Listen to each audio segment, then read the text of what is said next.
Hey Comic Book Nation, welcome to the studio at San Diego Comic-Con. It's BD here, and I am joined by, I'm so excited, Kristen Bell is here. Thank you for joining us. Yeah. And congratulations on your panel just now. Thank you. Veronica Mars. Everybody's very excited. Happy birthday from Hulu and myself, but from Hulu, because Veronica Mars is available now. I know, I can't believe they did it. How does that happen? Walk me through, how does that happen? How does Veronica Mars, just 8 episodes, go live? Well, because it's done, it's finished. It's supposed to be released in a week, and blame it on Mike Ausiello. He asked, did you get everything you wanted for your birthday? The answer was no. One of the things I want for my birthday, because I celebrate all month, is for people to see and enjoy the show that we worked really hard on, and that I just hope they're entertained by and love again. And I just called them out, and I said, drop it right now if you love me. And they amazing. did it. That is so cool. And so Veronica Mars is a character who debuted in 2004. And as a high schooler or teenager, now we're seeing grown-up Veronica Mars. I'm curious, from your perspective, how does that kind of change her? She's, got to be a lot more mature, experienced. How does that change her? Yeah, it's interesting. There's little things have changed in her life, but the majority of it is that her perspective has changed. We did the first 3 seasons she was in high school. Then we did the movie, and the movie was a love letter to the fans. It was every Easter egg, everything they would want to see, because we kickstarted it. That was their movie. This new season is a darker world for Veronica. She's still dating Logan, but there's this strange shift because he's been the bad boy her whole life. Now he's gone through 10 years of therapy, and he's the evolved one, and Veronica's the stagnant one. She's the one that won't commit. And the world around Veronica is darker and more dangerous because it's the world that adults play in, not the world that kids live in. So Veronica carries a gun. She is a responsible gun owner because she's a PI. She has a healthy sex life. There's everything about it is just much more adult. But for me now, I have 2 kids, and I have a more maternal perspective on life now. Right. But there's a character that our creator wrote, who's a new character in this 4th season, named Maddie, and she's a young girl that Veronica sort of befriends and takes under her wing. And Maddie is a bit mischievous, like Veronica was when she was in high school. And it was great for me because all the feelings about wanting to protect my daughters, I was able to transfer onto this character. That's great. So how does the relationship with Logan kind of evolve throughout this season? Well, I can't give away too many spoilers. Don't ruin anything. I guess I can because it's out. Out. But no one's seen all. But if you haven't watched it, be careful. Well, the most interesting thing I think that our creator could have done was give you something you were not expecting. Because again, the movie was different. The movie was a love letter to fans. The best way I've heard this 8 episodes described, this new world, is it might not be the Veronica Mars you want, but it's the Veronica Mars you need. And I think that really encapsulates my thoughts about it.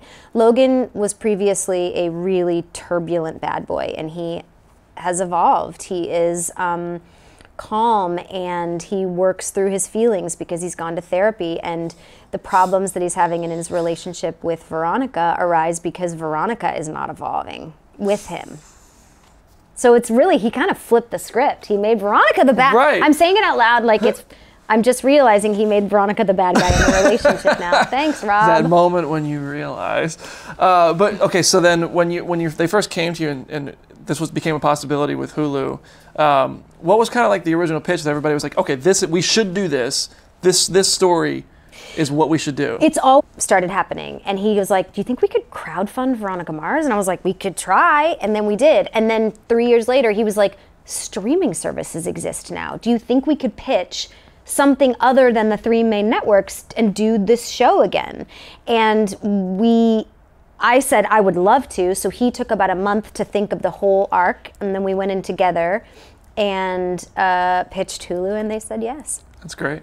That's awesome. This is really thrilling. Can we kind of expect more? Does this season just conclude everything, or are there seeds in the event where there's opportunities for more, where we can see like future seasons? Until the world is just, there will always be room for more Veronica Mars. Wow. Because we need her. Yeah. We need her. She fights for the underdog, and this, the show has always been about the haves and the have-nots. And one of the first lines of the pilot episode was, "Welcome to Neptune, California, a town without a middle class."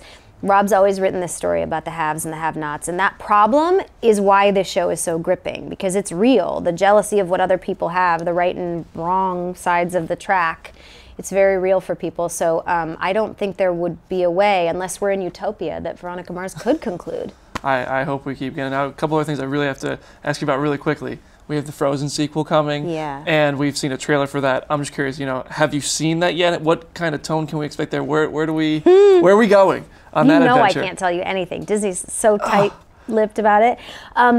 It will, what can I say? I have seen parts of it, because when we record, we see things. I haven't seen the whole thing, but I've obviously read the script. It is not episode 2 of Frozen. It is a story that we waited a long time so that it would reveal itself to the creators, so that what is the next progression in these characters' lives that needs to be told, not just like what's another storyline we could do. And it's, I hesitate to say a little more adult, but it grew up a little bit. It'll still be appropriate for kids, and kids will still love it, but these girls have grown up as well a little bit. And I think the original fans of Frozen who were little girls and now might not think it's for them will be pleasantly surprised. Oh, awesome. And also, I mean, with Veronica Mars coming back, we also have The Good Place coming to an end. I just want to get your thoughts on that, because that's a lot of people are very upset to see it go.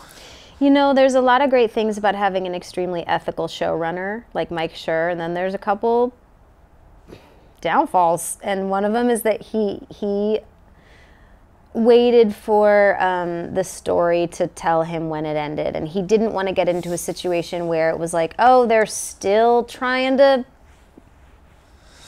insert plot line here. He didn't want anyone to get fatigued about this journey, because it was actually the statements he's making in this show come from like his soul about what it means to be a good person. Why is philosophy important? How are we supposed to share Earth? They were important enough to him that he felt like this journey deserved to have a little bit of an end. And he wrote something that I think is so beautiful and powerful. And I think that though people might be sad that it's ending, I think it will be worth it. That's great to hear. Go out on top, and enjoy it. Enjoy it. And since it's your birthday, I want to end on a high note. I know you like sloths. Yeah. So we have a sloth. No, not a whole sloth. But there is something sloth related in that bag for you. As a little birthday present from comicbook.com. I hope you'll enjoy this. I haven't seen these before. Sloth and I've socks. seen almost all sloth-related items. These are fantastic. Happy birthday from us at comicbook.com. Thank you. Is he a gambler? It looks like he's gambling. Sloth? Could you imagine how slow he'd pull that lever, though? Oh, it took him forever. Yeah. But he got triple sevens. Wouldn't lose much money. Well, thank you so much for coming by, everybody. Kristen Bell, Veronica Mars is available now on Hulu, so go check it out and stay tuned to comicbook.com throughout San Diego Comic-Con for more.